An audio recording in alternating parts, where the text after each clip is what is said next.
ya, memotivasi kita dan menguatkan keyakinan kita bahwasanya semua yang disampaikan Nabi Muhammad itu benar, di antaranya neraka.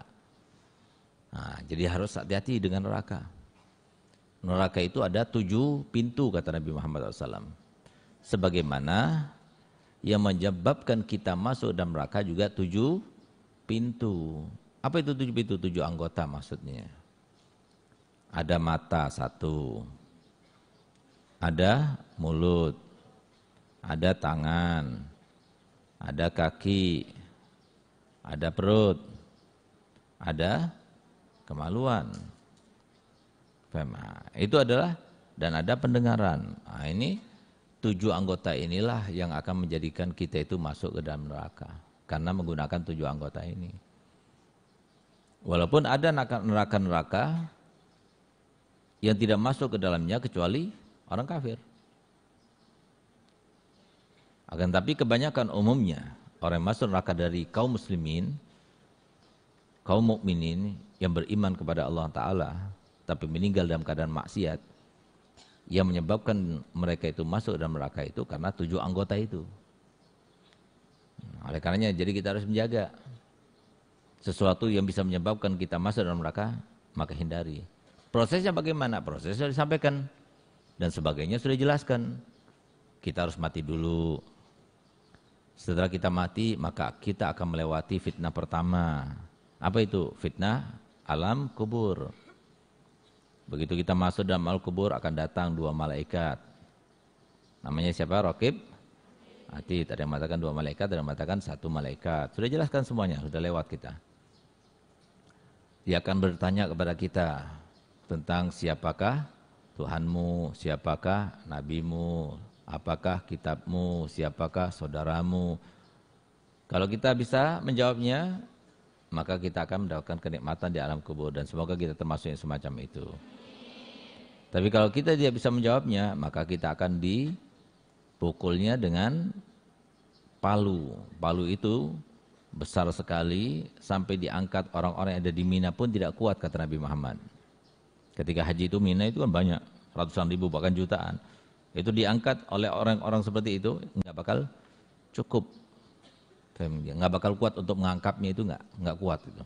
Nggak cukup, sekian orang itu nggak cukup untuk membawanya. Itu akan dipentung kepalanya sehingga hancur. Jadi lagi, pentung lagi sampai hancur. Lain lagi azab-azab yang bermacam-macam di alam kuburnya. Nah, setelah itu ada hari kebangkitan. Setelah hari kebangkitan ada hisab di pada mahsyar. Setelah pada mahsyar ada hisab. Nah, atau ada awalnya ada menerima catatan amal dulu. Nanti catatan amalnya dipegang. Untuk apa? Untuk dihisab. Setelah dihisab ada mizan. Setelah ditimbang, setelah dihisab, ini kenapa kamu gini, kenapa kamu gini, semua dihisab. Nah, setelah itu baru kemudian catatan amal kebaikan tadi itu ditimbangnya. Karena bisa jadi hisabnya sukses, tapi timbangannya nggak sukses.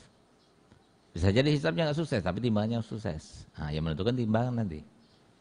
Nah, setelah timbangan sukses, nanti harus melewati sirat dulu. Kalau dia itu bisa melewati sirat, kalau dia itu sukses, pasti dia bisa melewati sirat. Dan semoga kita termasuk semacam itu. Tapi kalau dia tidak sukses, pasti dia ketika melewati sirat, itulah awal masuknya ke dalam neraka itu. Dia akan ketika mau masuk melewati sirat, dia nggak mau, enggan. Karena apa? Takut jatuh. Datang malaikat siapa? Zabaniyah.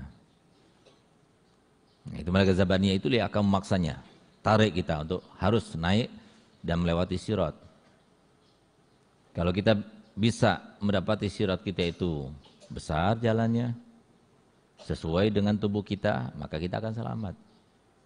Tapi kalau kecil, bagaimana akan selamat? Padahal perjalanannya itu 500 tahun perjalanan. Jadi panjangnya itu 500 tahun perjalanan di dunia.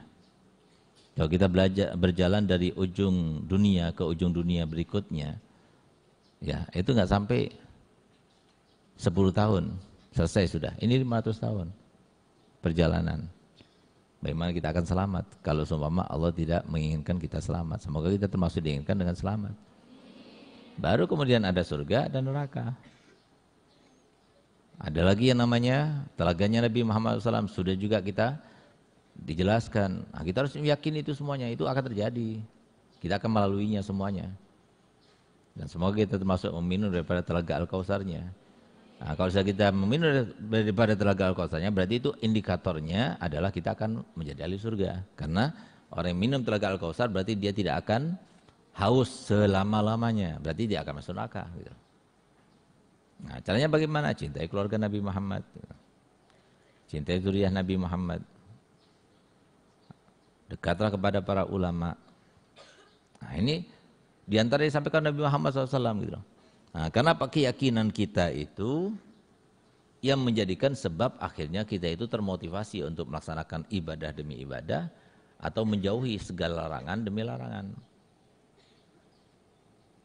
Sehingga apa? Keyakinan yang semacam itu kalau kita bina, kita kuatkan, kuat dan kuat sampai akhirnya yang timbul dan nyata dalam kehidupan kita itu, kita nggak mau makan beling. Ada yang mau makan beling? Kenapa? Karena beling itu akan melukai mulut kita. Ada yang mau meloncat dari atas lantai 5 ke bawah, mau? Kenapa? Karena itu akan menyakitinya. Karena apa? Banyak buktinya. Orang yang meloncat itu kalau nggak patah ya mati. Gitu loh. Kalau kepalanya dulu yang jatuh ya mati. Kalau kaki dulu ya patah. Nggak percaya coba saja gitu ya. Nah, sama seperti itu, keyakinan seperti itu. Yakin nanti kalau jatuh pasti sakit? Iya yakin. Nah itu. Kalau kita berdosa, ya jangan lakukan. Iblis datang, setan datang mengatakan, ayo lakukan. Enggak, aku nggak mau lakukan. Kenapa? Karena jatuh dari atas lantai 5 itu pasti sakit. Nah, gitu. Setan nyuruh kamu, ayo loncat. Mau loncat? Nggak mau. Kenapa? Karena kamu mau tahu kalau sudah kamu jatuh dari lantai 5, kamu akan tersakiti. Kalau nggak mati, patah, luka, dan sebagainya. Nah, sebagaimana kamu yakin yang semacam itu, kamu harus yakin ketika kamu itu suruh berdosa, jangan mau. Faham?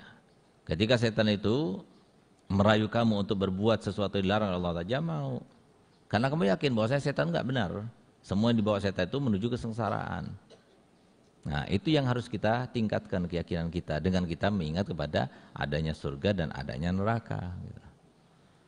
Sehingga dengan begitu, maka kita akan tambah kuat imannya bahwasanya apa yang diperintahkan oleh Nabi Muhammad membawa kebaikan dan apa yang dilarang oleh Nabi Muhammad itu membawa keburukan.